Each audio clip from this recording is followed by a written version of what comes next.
Okay, good. So the last two talks will be a bit shorter. They will be given by Martin and me. Martin got his PhD from the University of Cambridge in 2008, and then went to the IBM Watson Research Center and stayed there for a couple of years before he fortunately joined us almost 5 years ago and became a professor here at ETH. Martin is known for his work on analysis, static analysis, dynamic analysis, synthesis, often in the domain of concurrent programs. And more recently, he has turned his attention to machine learning applications in programming, so what's commonly known under big code, and that's also the topic of this talk today. All right, thanks. Thanks, Peter. All right, good. So yeah, I thought to give you a little bit of an overview of the kind of research we're doing here in the lab and what are some of the open problems in this area. This is kind of an emerging area, and there's a lot of fundamental problems like core problems in analysis, in machine learning too, in statistical learning, but also there's lots of interesting applications that you can build and interesting systems here. All right? So I'm going to talk about two directions that we are exploring. One direction is in essentially developing machine learning techniques for building probabilistic programming tools. All right? So this is a direction where you combine machine learning, synthesis, program analysis, and other techniques for building this kind of probabilistic tools. And the second direction that we've been working on the last couple of years or so is the direction of probabilistic programming, and we heard a little bit of that in the morning from Gil's talk. So I'll talk a little bit about that.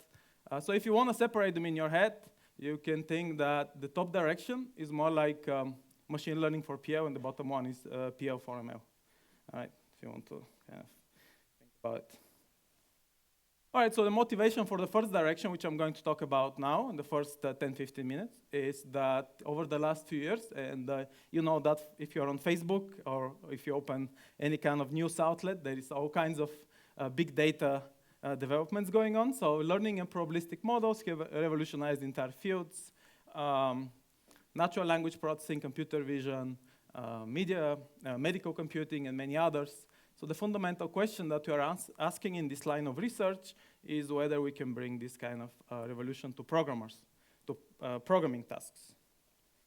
So here is the basic vision of this direction, is that you have a large amount of programs, a huge repository of programs, which is growing over time. So over here you have Bitbucket, you have GitHub, you have lots of open source code, lots more in binary form.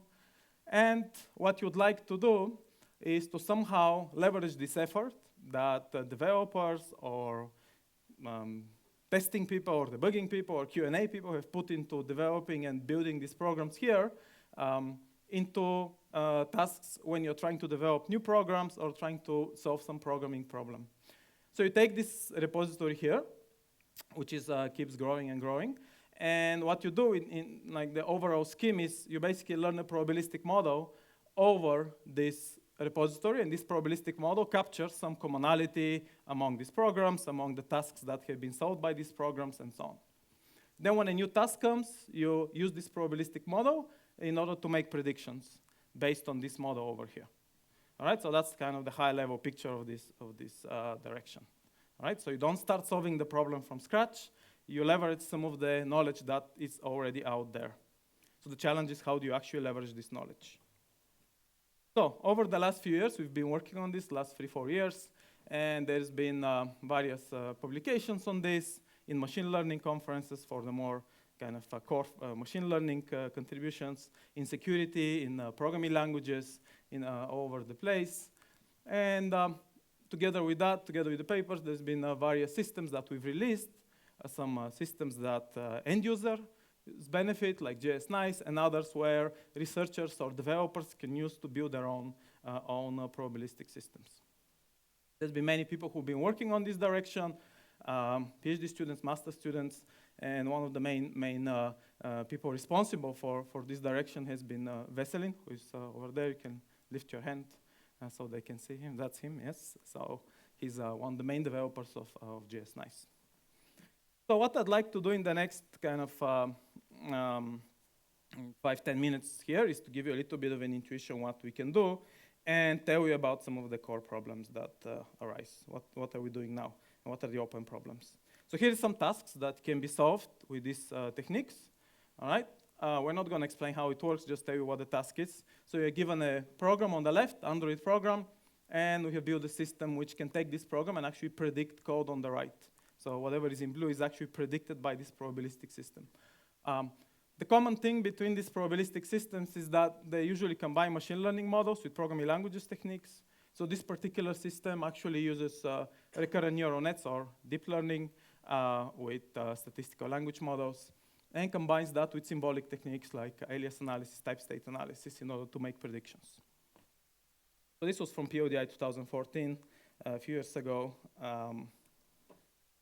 Another system that we built was essentially performing programming language translation. So it's kind of like Google Translate for code.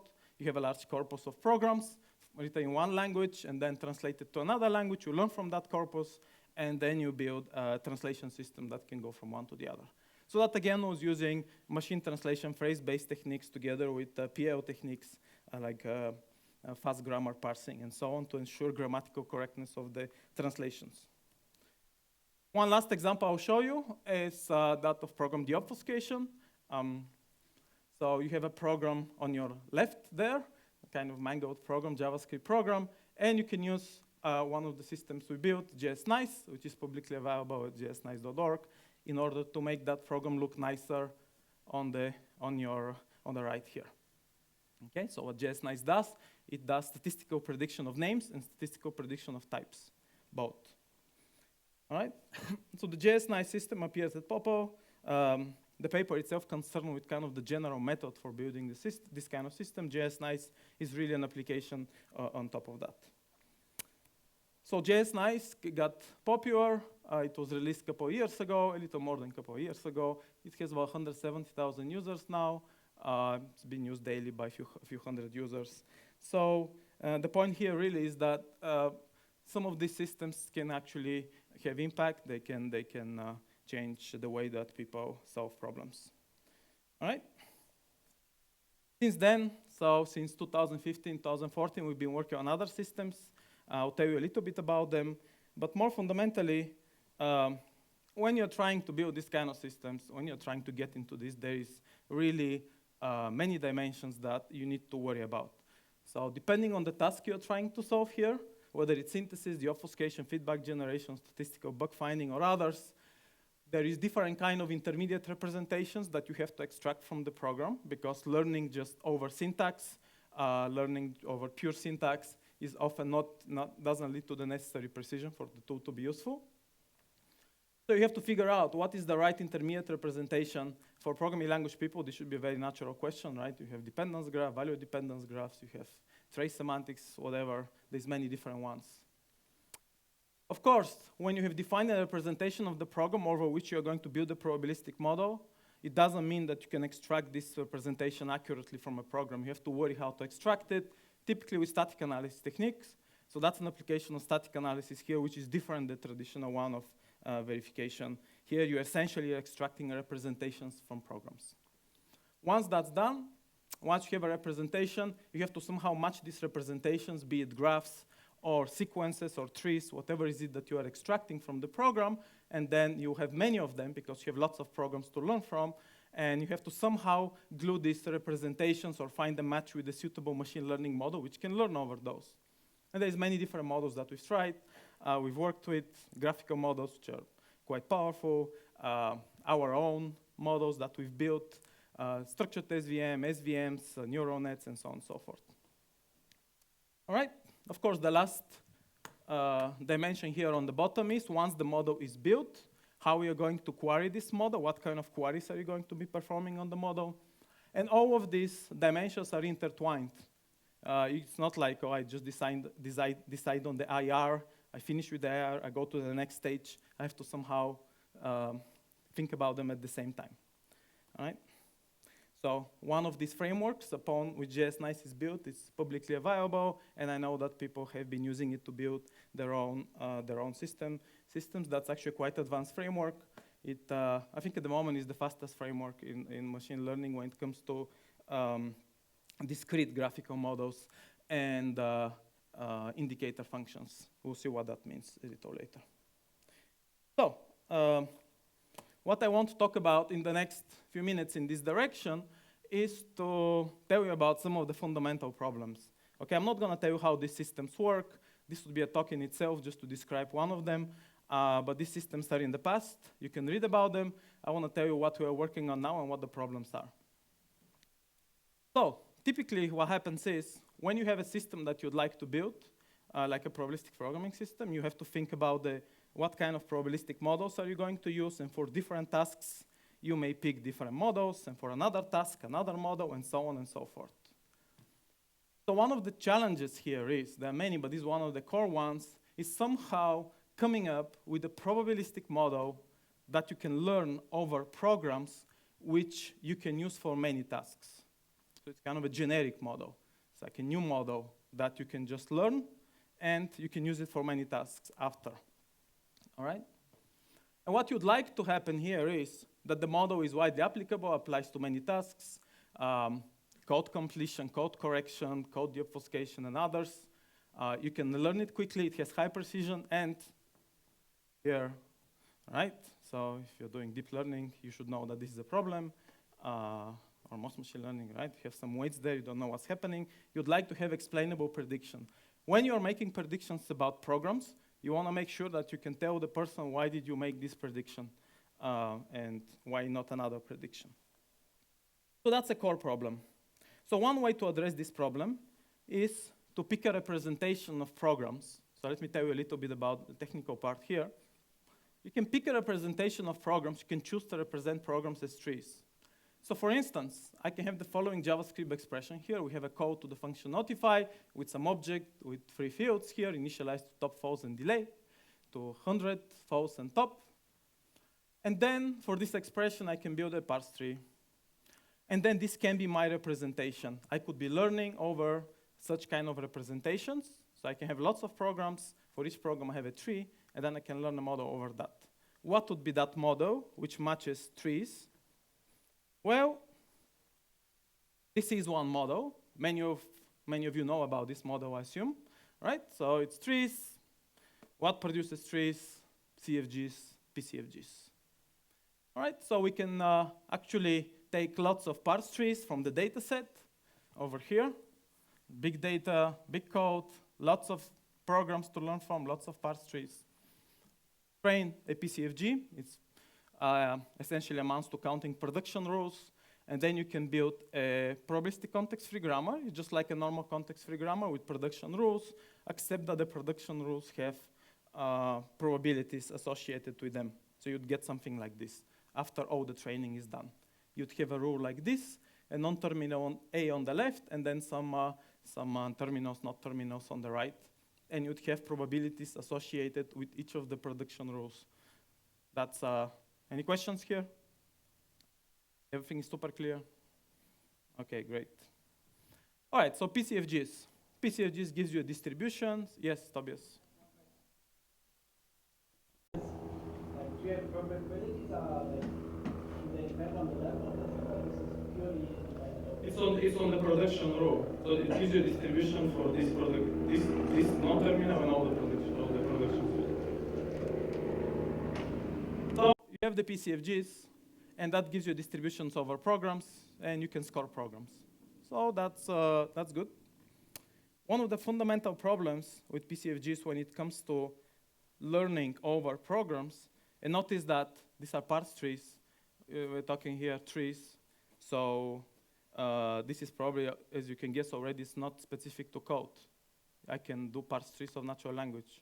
So I can take these PCFGs, and one of the fundamental problems are that the context here, when you have a production rule like this with a non-terminal, and there are many possible expansions, when you're trying to decide how to expand the production rule, you don't have much context. Really, your context just depends on the non-terminal here that you're trying to expand currently, right? So it's like a kind of step by step. You look at the parent, you look at all the probabilities coming out, pick the highest one, go to the next one, pick the highest one, and so on. So there's been research like this in making these grammars richer, to associate somehow something more with the non-terminal on the left to make the expansion more context sensitive. All right? So we have come up with a new model here, all right, that generalizes a lot of many works that have tried to solve this problem, including works in NLP, both in PL and NLP, which is a very clean way to solve the problem of providing more context. So essentially what happens is, with a given production rule here, A going to something, you associate a context gamma here, and I associate a context, and this context allows me to make more finer grained decisions. And this context essentially accumulates some information in the parse tree. It's a very simple thing. It's a very simple thing, but very, very powerful, as you see now. The fundamental question is, there's only one question here. Sure, context, sure, no problem. Associate contexts with non-terminals. How do you get the context? What is the context to be associated there? So, as we know from David Wheeler, right, all problems in computer science are solved with another level of indirection.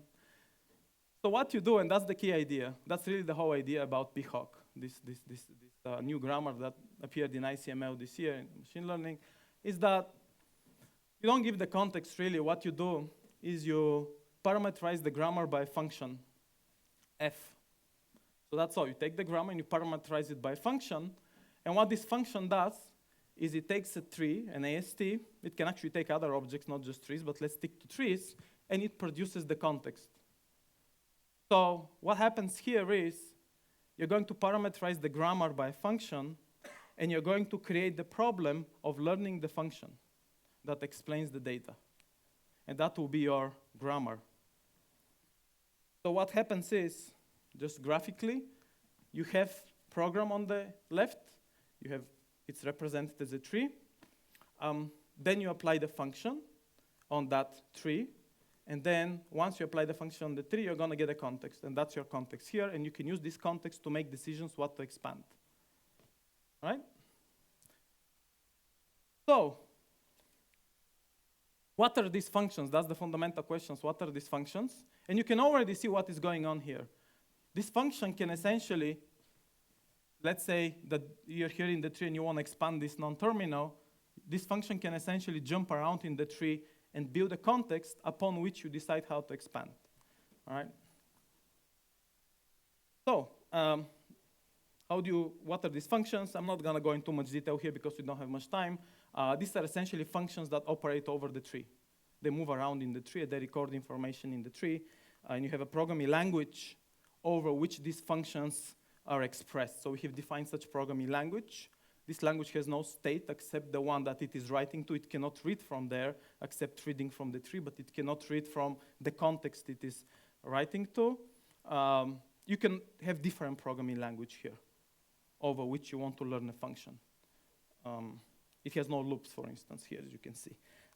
There's extensions to this language with branches and so on, and you can play with different instantiations of this language. All right, so the language just allows you to move up and down the tree. A program can just move up and down the tree and record values in this context, whatever it is in the tree. So let's not spend too much time here, but if I have a program on the left, and if I have a function like this, which is going to iterate over the tree, I can run that function, these instructions here, these 8 instructions, I can run them on the program there, on the query, and then from that function, I'm going to obtain a context here. So I'm going to obtain some context from running the function. And see, I have several in 1, 2, 3, 5 in red and 3 in blue. The red ones are reading from the tree. The blue ones are writing information from the tree into the context. So I obtain a context like this. Okay, so essentially what it's telling me, if you want to predict code over here, your prediction depends on this context, and this is some information that is stored in the program. All right. So that's very beautiful, and here's why. You don't hard code the function. Many models are essentially hard coded functions. If you look at something like ngram or others, they're basically they say the prediction depends on the 2 prior characters in the sequence. This doesn't say this. This just says you decide what it's going to be, and you're going to learn the function, and it's basically can be an arbitrary context on which you depend. Good. So one of the hard things here is, one of the hard challenges here is, how do you actually learn the function? How do you obtain a function? I give you a DSL. Notice that there's no features here. I just give you a language, just like I give you in synthesis, in standard synthesis by examples. I give you a language, DSL, and you gotta learn a function over the DSL that essentially explains the data. We're not going to go over this, but I would say just this part, which is described in Popo 16, is essentially a hard synthesis problem. You have to deal with noise in the data, which is what many synthesis systems don't deal with at all. Programming by example, you have a huge amount of examples in the data set, and you cannot process all the examples in the data set, and you cannot process them because it's costly to process these examples, it's costly to learn over all of them. There's a lot of computation that you may need to do per example. So for scalability reasons, you just cannot process all of them. You have to think how to sample the space, and so on and so forth. But really what it is, it's a very clean synthesis problem, how you synthesize the function. And once you synthesize the function, you use that function to build a probabilistic model like the PHOC. I'm not gonna talk about the learning itself. So here's the key idea behind this new model, this PHOC, probabilistic higher order grammar. You basically parameterize the grammar by function. You learn the function from data over some DSL that you define. You can play with different DSLs. You can play with slightly different ways to learn the function. And there is actually statistical guarantees on what the function is. And once you have learned the function, you can actually apply it to, you can just use it as many times as you want. Yes? What stage do you learn the function? Is that the line to time?